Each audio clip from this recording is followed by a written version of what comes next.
The night was cold. The kind of cold that seeps into bones and makes every breath sting. The streets were wet from a long day of rain, the puddles reflecting the dull glow of broken streetlights. People hurried past with their coats pulled tight, their eyes fixed forward, not wanting to notice the shadows at the edge of the road. In one of those shadows, beside a cracked wall and under the bent frame of a broken shelter, a figure sat curled up. She was thin, painfully thin, her skin pale. Beneath the dirt, her clothes torn and soaked. Her hands trembled as she hugged her knees to her chest. Her eyes, large and alien, with a faint golden gloss, stared at something on the ground. A metal dog bowl sat there, the rim dented, the inside filled with scraps pieces of bread, cold. Meat and rainwater mixed together. A stray dog had been eating from it minutes before. But now the dog was gone, leaving only the smell. The woman's stomach growled so loudly it almost hurt. She looked around, checking if anyone was watching. People passed by, some glancing quickly before turning their heads away. A group of teenagers laughed as they walked past, one of them whispering, "Look at that thing, eating like an animal." The alien woman closed her eyes, the words stinging more than the hunger. She reached out, her fingers shaking, touching the edge of the bowl. Her throat was dry, her lips cracked, and the hunger made her dizzy. She took one bite, then another, chewing slowly. Her eyes darted around in fear, as if expecting someone to shout or hit her. Every sound in the street felt louder: the splash of footsteps, the hum of a neon sign, the low growl of a distant engine. Then footsteps stopped a few meters away. The woman froze, her hand still in the bowl. Slowly, she looked up. A man stood there in the rain, tall, wearing a dark coat, his hands in his pockets. He wasn't looking at her with disgust like the others. Instead, his brow was furrowed, his eyes fixed on her as if he couldn't look away. For a long moment, neither of them moved. The sound of rain filled the silence. The woman's heartbeat thundered in her ears. She was ready to grab the bowl and run, just like she always did when someone noticed her. But the man did something unexpected. He crouched down slowly, making himself smaller so he wouldn't seem like a threat. His voice was calm, gentle. "Are you hungry?" The alien woman's first instinct was to back away. Her body tensed like a cornered animal. She didn't trust strangers, especially humans. Her kind had learned the hard way that kindness was often a trap. She shook her head quickly, but her stomach betrayed her with another loud growl. The man's lips curved into a faint, sad smile without another word. He took off his coat and draped it over a nearby crate. Then he reached into his bag and pulled out something wrapped in paper. Steam curled into the cold air as he unwrapped it. A fresh sandwich, warm and smelling of roasted meat and bread. The woman's eyes locked on it, her throat tightened, her mouth filling with saliva, but her mind screamed at her to be careful. She had seen food offered before, only for it to be snatched away with laughter. The man seemed to sense her hesitation. He didn't step closer. He simply placed the sandwich on the ground in front of her and stood back. Keeping his distance, rain tapped softly against the metal bowl between them. The smell of the sandwich was stronger now, the warmth almost reaching her chilled hands. She looked at him again, searching for cruelty in his eyes, but found none. He just stood there, silent, letting her decide. Finally, hunger won the battle inside her. She reached out, snatched the sandwich, and bit into it.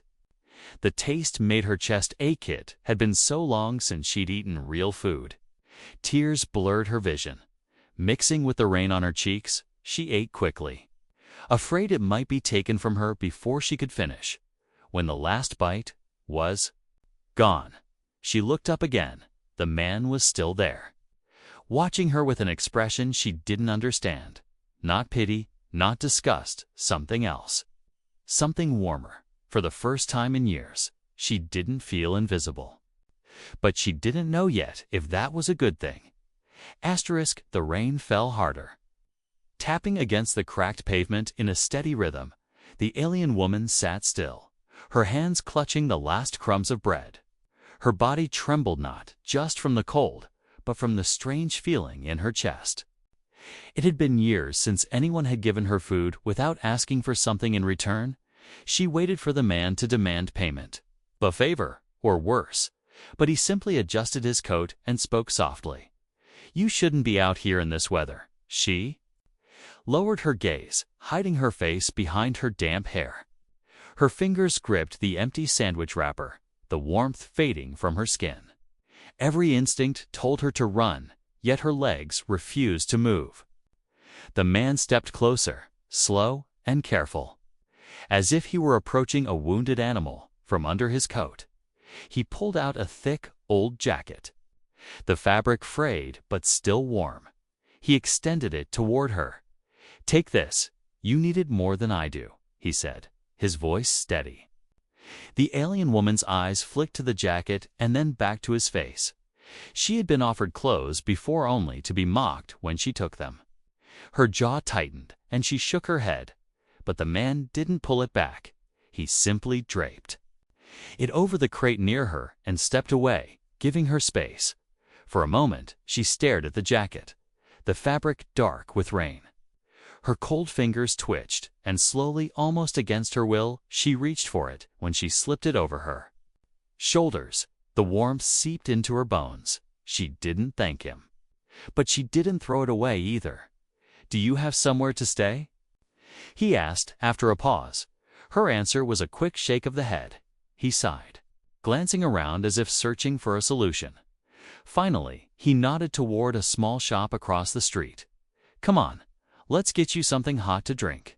Her heart pounded. Every step with a stranger was a risk, but the scent of food and the promise of warmth tugged at her hunger and exhaustion. She followed, keeping her distance, ready to bolt if he made a wrong move. The shop's bell rang softly as they entered. The air inside, rich with the smell of baked bread and spices. The sudden warmth made her dizzy. The man guided her to a small table in the corner. Away from the other customers, he ordered 2 bowls of steaming soup without asking what she wanted. When the bowls arrived, the heat and smell made her eyes sting. She stared at the soup, hesitant. He nodded at it and said, "It's safe, I promise." She picked up the spoon with shaking hands. The first sip burned her tongue slightly, but it was worth it. The warmth slid down her throat, spreading through her body like fire in the cold. She ate slowly at first, watching him carefully. He didn't take his eyes off her, but not in a way that made her feel trapped. Instead, it felt like he was making sure she was okay. When she had eaten half the bowl, he leaned forward slightly. "What's your name?" She froze, the spoon halfway to her mouth. Her name, it had been so long since anyone had asked. For a moment, she almost said she didn't have one. But something in his expression told her he was asking because he cared. "Lyra," she whispered, her voice barely audible. He smiled faintly. "I'm Ethan." She said nothing more, but the way he looked at her was different than anyone else ever had. There was no judgment, no mockery, only a quiet determination. She didn't know why he was helping her, and that made her uneasy after years of betrayal. She had learned that kindness was never free. When the soup was gone, she pushed the bowl away. Ethan didn't pressure her with questions. He just stood and said, "It's late. And you can't stay out there in the rain. I have a small place nearby, just for the night." Her chest tightened. Every alarm in her mind screamed to refuse. But the image of the cold, wet street and the dog's bowl flashed through her thoughts. She could barely walk from exhaustion. She weighed her choices, and finally, with a small nod, she agreed. Ethan's shoulders relaxed slightly, as if he'd been holding his breath. They left the shop together, the bell ringing behind them. Lyra kept her distance as they walked. But the jacket's warmth and the memory of the soup softened her suspicion. Still, she didn't trust him, not yet. But for the first time in years, she wasn't walking alone into the darkness. By the next morning, the colony was already buzzing with life. Metal shutters clanged open, shopkeepers called out prices, and the smell of sizzling alien spices filled the air. Ethan rarely went into the market unless he needed supplies, but that day he knew he couldn't avoid it. Lyra needed clothes that weren't torn and food that would last more than a day. She stood at the doorway of his small home, wrapped in a blanket like it was armor. "You don't have to come with me," Ethan said. "I can get what you need," but she shook her head slowly. "If I hide, they'll think I'm afraid." She whispered, "I've hidden enough." The market was only a short walk away, but every step felt like crossing open ground under a sniper's scope. Ethan noticed the stares first, the slow, lingering looks from shopkeepers, the half-hidden gestures as people whispered behind their hands when they passed a fruit stall. The merchant's smile froze the moment he saw Lyra. His eyes flicked from her to Ethan, then back again, sharp with disapproval. He didn't say anything, but he didn't need to. The message was clear. She's not welcome here, and neither are you if you're with her. At the fabric stall, the seller didn't even bother to hide his contempt. "No service," he said. Bluntly turning away, Ethan frowned. "Is your stock only for a certain kind of customer?" The alien man didn't answer, only waved him off, muttering in his own language. Lyra touched Ethan's arm lightly. "It's fine," she said, but her voice was flat, lifeless. Like she had said those words too many times in her life. They managed to buy some supplies from a human-run shop, but even there the owner asked too many questions. "Where'd you find her?" he asked, lowering his voice. Ethan's jaw tightened. "She's staying with me." The man raised his brows. "Careful, friend. You know the rules here. Mixed blood brings mixed trouble." On the way back, 3 young alien men stepped into their path. Their uniforms were casual, but marked with the colors of one of the local clans. "Well, look at this," the tallest one sneered. The human found himself a pet. Ethan's fists tightened at his sides, but he kept his voice even move. The shortest of the 3 grinned and leaned close to Lyra. "What's wrong? Husband finally threw you out. Or did you crawl to him because you know humans are desperate?" Lyra's face went pale, but she didn't step back. Ethan moved between them, his tone sharp now. "Walk away." The leader laughed. "Or what? You'll fight us for her." Ethan's eyes were cold. "If I have to." The tension hung in the air for a moment, until a passing patrol caught sight of them and the young men finally stepped aside, muttering curses, but as they walked away, one called over his shoulder, "Stay with him, and you'll end up dead too." Lyra didn't speak for the rest of the walk home.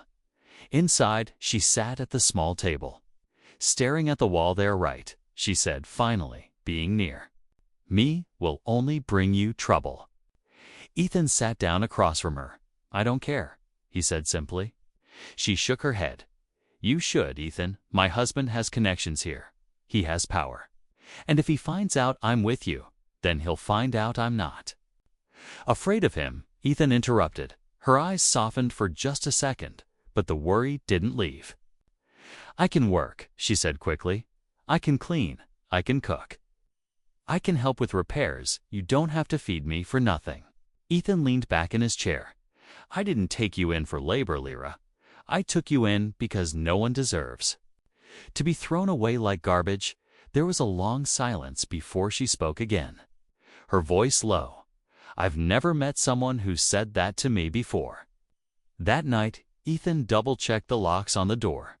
He could feel the shift in the air. The market stares, the insults, the threats, they were only the beginning. As he set his small blaster on the table beside his bed, he thought about the look in Lyra's eyes. It wasn't trust, not yet. But it was something close to hope. Outside, the streets were quiet again. But in the shadows, the whispers spread. The human is sheltering her. The human is protecting the dirty heritage woman. By morning, everyone would know. and trouble would come looking. The next few days passed with a strange mix of quiet and tension. Ethan and Lyra fell into a simple routine. He would go out for work or supplies, and she would keep the small home in order. She spoke little, but when she did, her words carried the weight of someone who measured every sentence, afraid the wrong one might cost her safety. One evening, as Ethan returned from repairing a cargo loader at the docks, he noticed something strange. A folded piece of dark paper was wedged into the corner of his door. It wasn't the kind of paper anyone in the colony used for casual messages.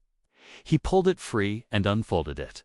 The words were written in jagged alien script, but Ethan had learned enough of the language to read it. Give her back or pay the price. Ethan's jaw tightened as he crumpled the paper in his fist. He stepped inside and found Lyra in the kitchen area. Boiling water for tea, she looked up at him, sensing something in his expression. "What is it?" she asked quietly. He placed the crumpled note on the table. Her eyes widened the moment she saw the writing. "It's him," she whispered. Her hands gripping the edge of the counter, Ethan knew who she meant without asking. "Your husband?" She nodded slowly. "He's not just any man, Ethan. He's from the Vorik bloodline," she explained.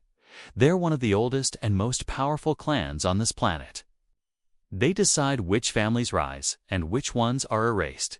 Ethan leaned against the wall, arms crossed. "So why did he marry you if he thought you were what he called you?" Lyra's eyes lowered. It wasn't his choice. It was arranged by his father. "To strengthen ties with my mother's family, but when it was discovered that my mother's bloodline wasn't pure, I became ashamed to him." Her voice trembled, but she kept speaking.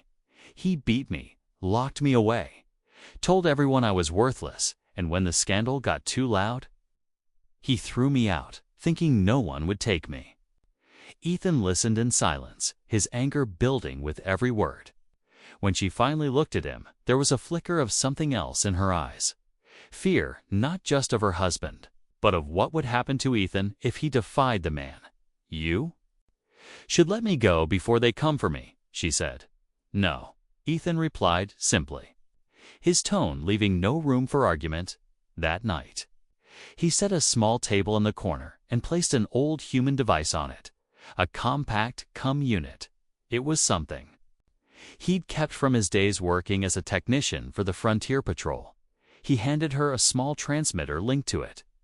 "If anything happens, if someone comes to the door or tries to follow you, press this button, it'll send me a signal." Lyra stared at the device like it was a strange relic. "No one's ever given me something to call for help before," she murmured. Ethan gave a faint smile. Then maybe it's time someone did. The next morning, he began teaching her basic self-defense. They moved the small table and chairs aside to make space. At first, she was stiff and awkward, unused to fighting back, but Ethan was patient, showing her how to block, how to twist free from a grip, and where to strike if she was cornered. Her hands trembled at first, but with each attempt, she grew steadier. There was even a brief moment where she smiled, a real unguarded smile, when she managed to surprise him with a quick move. But the shadow of her past wasn't far behind. That evening, as the two sat quietly over dinner, there was a sudden loud thunk against the door. Ethan grabbed his small blaster and moved to check. When he opened it, no one was there, only another piece of folded paper on the ground. This one was shorter, more direct. "Tomorrow." He turned back inside, his expression grim. Lyra saw it and her face went pale. "He's coming himself," she said in a whisper. Ethan set the note on the table. "Then he'll find I'm not the kind of human who runs." Lyra wanted to argue, but she could see the determination in his eyes. It was the same kind of look her husband had when he was about to hurt someone. But with Ethan, it was different. His anger wasn't aimed at her. It was aimed at protecting her, and that, more than anything, scared her, because she knew men like her husband didn't just walk away when they lost. They destroyed what they couldn't control. Outside, the streets grew quieter as night fell. Somewhere in the distance, an engine roared, the kind of deep, heavy sound that belonged to high-status ships. The sound faded, but it left a weight. In the air, they both knew what it meant. Tomorrow wouldn't be just another day. It would be the day her past caught up to them. The colony streets were silent when darkness fell. Shops had shut early, as if the whole place knew something was coming. Inside Ethan's home, the air was heavy. Lyra sat near the small heater, staring into the faint orange glow as if it could give her courage. Ethan checked the locks one more time, then placed his blaster on the table within arm's reach. Neither of them spoke much. The note left at the door tomorrow was burned into both their minds. But tomorrow had a way of arriving sooner than expected. It started with a faint scraping sound outside. Ethan froze mid-step, head tilting slightly. It wasn't the wind, and it wasn't the usual creak of metal panels shifting in the cold. It was deliberate. He moved to the door quietly, signaling Lyra to stay back. The sound came again, this time followed by the muffled thud of footsteps. Ethan's hand rested on the blaster grip. Then, without warning, the door rattled violently. Someone was trying to force it open. Lyra gasped and took a step back, her hands clutching the blanket around her. Ethan motioned for her to move toward the storage room. "Stay there, no matter what," he whispered. The door's lock groaned under pressure, and then, with a sharp metallic snap, it gave way. 3 alien men stormed inside, their eyes gleaming in the dim light. They were dressed in dark combat leathers, the kind used by hired enforcers. The leader's voice was deep and cold. "Step aside, human. We're here for what doesn't belong to you." Ethan raised the blaster. "She's not leaving with you," he said, his tone flat. The leader smiled faintly. "That's not your choice." The first attacker lunged, but Ethan fired the shot, hitting the man's shoulder and sending him crashing into the wall. The other 2 moved fast, one grabbing a metal pipe from the corner and swinging at Ethan's head. Ethan ducked, slamming his elbow into the man's ribs. The third attacker tried to push past toward the storage room, but Lyra's voice rang out from the shadows. "Leave him alone." She had grabbed the small kitchen blade Ethan used for cooking. Her hands shook, but she held it between herself and the intruder. The man laughed. Brave for someone so weak. He sneered, reaching for her arm, but before he could touch her, Ethan tackled him from behind. The 2 crashed into the small table, sending the blaster skidding across the floor. One of the attackers staggered to his feet and grabbed Ethan by the collar, slamming him into the wall. Pain shot through Ethan's ribs, but he pushed back hard, landing a solid punch to the alien's jaw.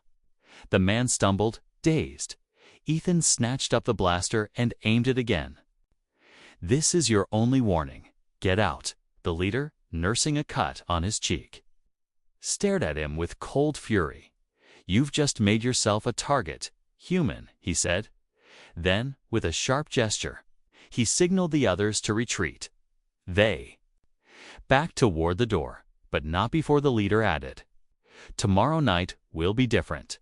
The moment they were gone, Ethan locked the door again, his breathing heavy. Lyra dropped the knife onto the table, her hands trembling. "You're hurt," she said. Moving toward him, Ethan glanced at the blood on his knuckles and the bruise forming on his side. "I've been worse," he said with a faint grin, though his voice was tight with pain. She fetched a small cloth and warm water. Tending to the cuts on his arms, "You shouldn't have to do this for me," she whispered. Ethan met her gaze. "I told you I won't let them take you." Her golden eyes shimmered, and she looked away quickly. "I'm scared, Ethan. Not just of him, but of losing you too." He paused, the words sinking in for someone like Lyra. Admitting fear was dangerous. It gave people weapons to use against you. But she wasn't saying it to give him a weapon. She was saying it because, for the first time, she felt she could. The rest of the night passed without more attacks, but neither of them slept. Ethan sat near the door, blaster in hand, while Lyra sat across from him, wrapped in her blanket. Every now and then, their eyes met in the quiet. They didn't speak, but they didn't need to. Outside, the colony slept, unaware or unwilling to care about what had happened. But somewhere in the darkness, her ex-husband would be hearing that his first attempt had failed. And men like him didn't take failure lightly. By dawn, Ethan knew one thing for certain. The next time they came, it wouldn't be just 3 men. And it wouldn't be for intimidation. It would be for the final claim. He tightened his grip on the blaster and glanced at Lyra. If they wanted her, they would have to go through him, no matter the cost. By midday. The tension in the air felt heavier than the colony's gravity. The attack from the night before had left the house in disarray. A broken chair, scuff marks on the wall, and the faint metallic scent of burned blaster shots. Ethan had cleaned what he could, but the damage wasn't just to the room. It was to the quiet safety they'd tried to build. Lyra hadn't said much all morning.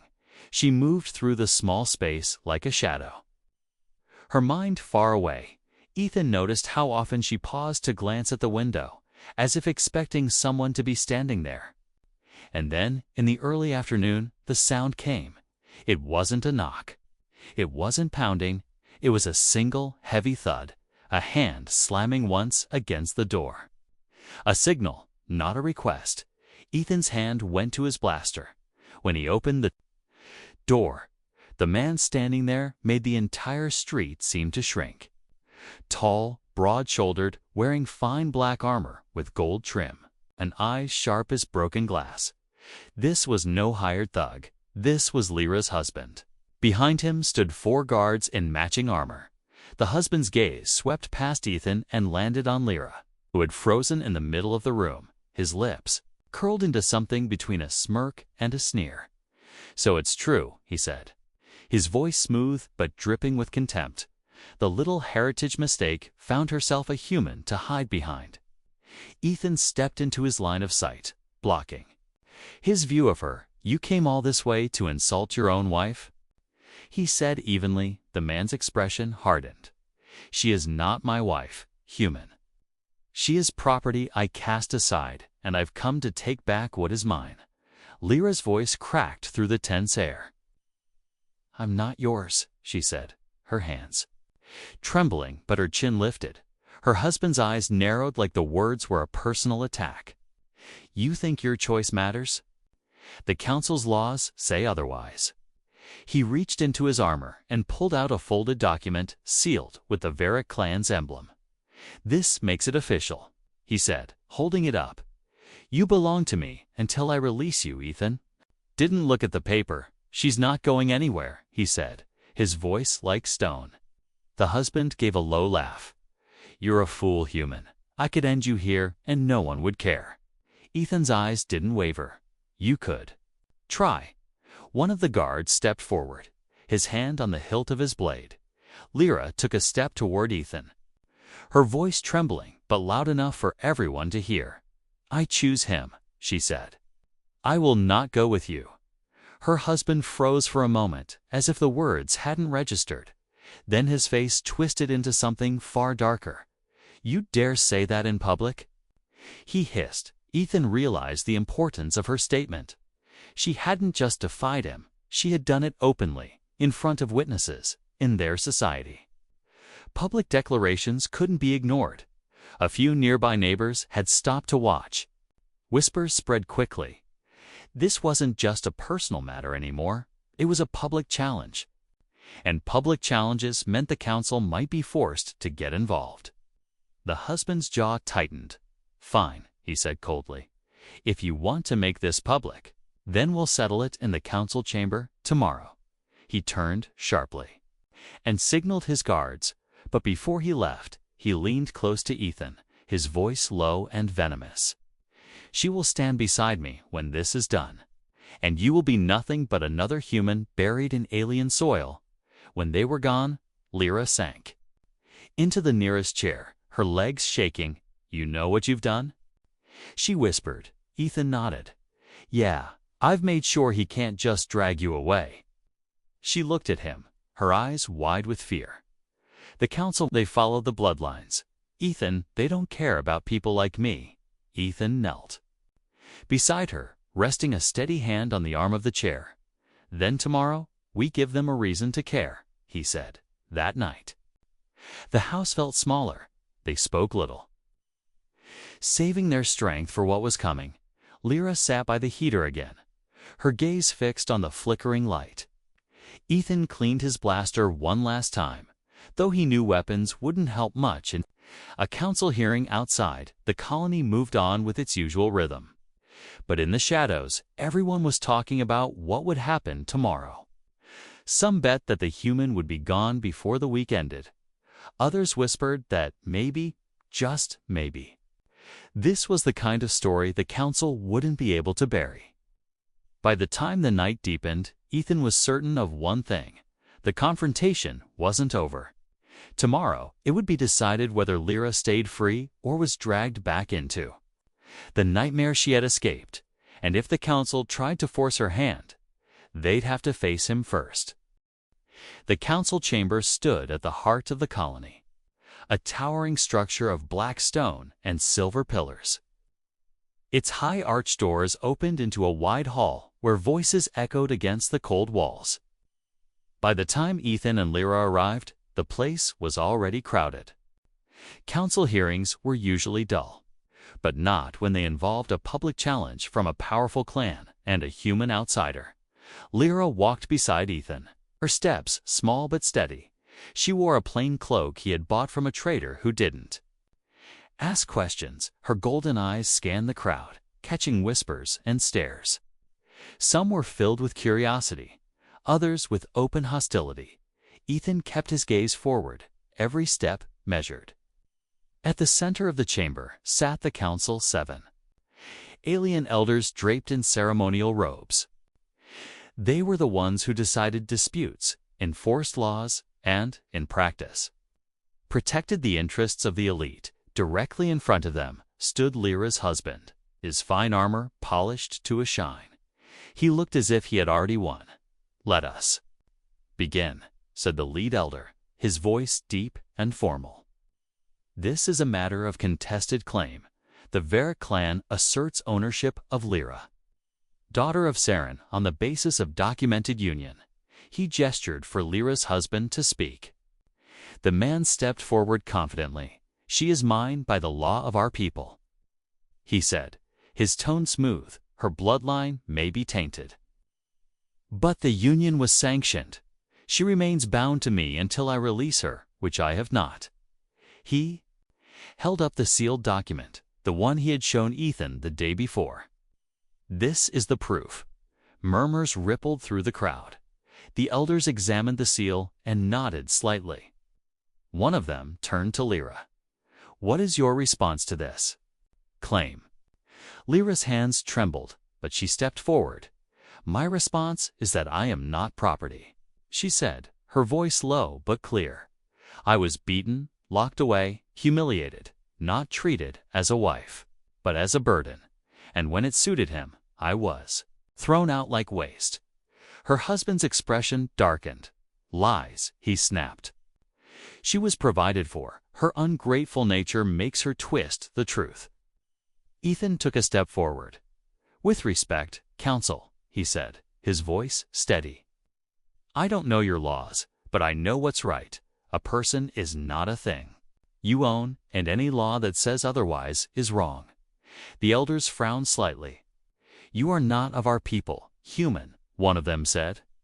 "Your customs do not decide our judgments." "Maybe not," Ethan replied. "But you called this a public matter, so let the public hear the truth." The lead elder gestured for him to continue.